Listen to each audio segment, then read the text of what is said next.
అత్తయ్య మీరా? ఏంటి ఈ టైంలో? మీ మామయ్యతో గొడవ వచ్చానమ్మా. సరే ముందు లోపలికి రండి. ఆగో, ఏంటండి? ఎక్కడికి ఏమన్నా లోపలికి తీసుకొస్తున్నావు? ఆవిడ మీ తల్లండి. ఈ నా తల్లి తక్కువ తల్లి కాదే. ఏం చేసిందండి? ఆటో కొనుక్కుంటాను డబ్బులు ఇవే అంటే రూపాయి కూడా లేదని చెప్పి చిన్న కొడుకు ₹1,00,000 ఇచ్చింది. వాడు పాడి పరిశ్రమ పెట్టుకుంటానంటే ఇచ్చానురా. మరి నాకేమి ఇచ్చావే నంగనాసి తల్లి? ఒరేయ్, నిజానికి వాడికన్నా ఎక్కువ ఇచ్చింది నీకేరా.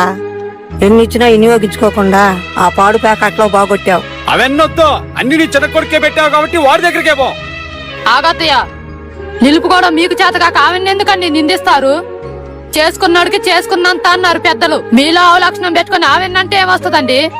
అయినా కొడుకు అనేవాడు లేస్తే తండ్రి ఇస్తాడా తల్లిస్తుందా అని ఎదురు చూడకూడదండి. నీ సంసారం నీదయ్యాక కూడా తల్లిదండ్రుల సొమ్ము కాచి పడుతున్నారు చూడండి.